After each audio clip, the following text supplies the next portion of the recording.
A medida provisória 936 trouxe disposições no que diz respeito à relação capital e trabalho, tentando assegurar o emprego aos trabalhadores em geral.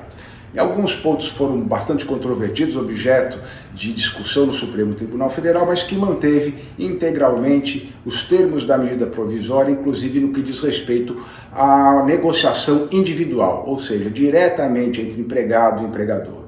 Nós vamos destacar aqui dois aspectos mais importantes que diz respeito à redução da jornada de trabalho com redução proporcional do salário e a suspensão do contrato de trabalho por um tempo determinado. Em relação à redução da jornada de trabalho e de salário, é possível fazer o acordo individual diretamente entre empregado e empregador para reduzir essa jornada e esse salário nos percentuais de 25%, 50% ou 70%. Nesse caso, pode ser feito um acordo diretamente entre empregado e empregador. Em percentuais ou frações diferenciadas, aí sim é necessária a participação e a negociação com o sindicato. Na suspensão temporária do contrato de trabalho, essa pode se dar por máximo de 60 dias, podendo esse período ser fracionado em 2 de 30. Nesses períodos, tanto em relação à redução da jornada de trabalho como na suspensão, é concedida uma garantia de emprego. Nesse período todo em que há essa situação transitória, essa situação temporária, e por um período adicional correspondente ao tempo em que houve a redução da jornada de trabalho ou a suspensão do contrato de trabalho. Portanto, é garantido o emprego ao trabalhador nessas circunstâncias. É importante também deixar claro que nessas duas alterações, o trabalhador não poderá fazer um trabalho adicional ou superior àquela redução da jornada de trabalho, ou ainda, durante a suspensão, não pode executar qualquer tipo de trabalho, ainda de forma remota, que seja na sua casa, sob pena de descaracterizar essa alteração, e então terá que ser pago integralmente o salário, normalmente como se nenhuma alteração do contrato de trabalho tivesse ocorrido.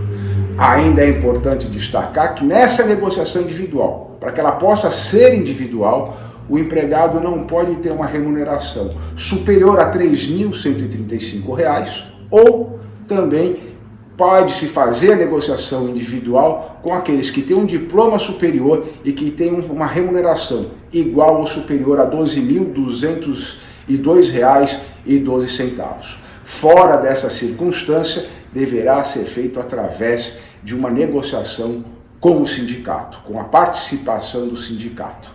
Por fim, em relação às empresas que tiveram um faturamento superior a R$ 4.800.000 no ano de 2019, essas terão que arcar ainda com uma ajuda adicional, com uma ajuda ao trabalhador, no caso da suspensão do contrato de trabalho, de 30% em relação ao seu salário. Ou seja, aquele que recebia R$ 3.000 vai ter que receber 30% desses R$ 3.000.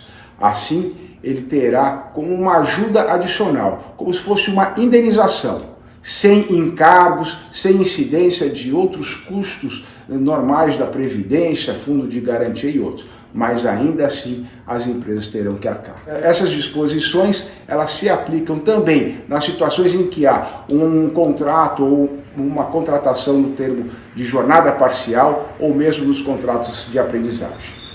Essa é, portanto, a orientação que nós passamos para que todos se mantenham formais. Fiquem bem atentos a cada determinação, a cada item da lei, para que haja segurança jurídica, para que essas alterações e essas negociações realmente sejam frutíferas e possam assegurar emprego e renda ao trabalhador e assegurar uma questão formal, uma atividade formal, principalmente ao empreendedor da micro e da pequena empresa. Este é o trabalho do SINP no sentido de dar segurança jurídica e manter a atividade empreendedora tão importante para o nosso país.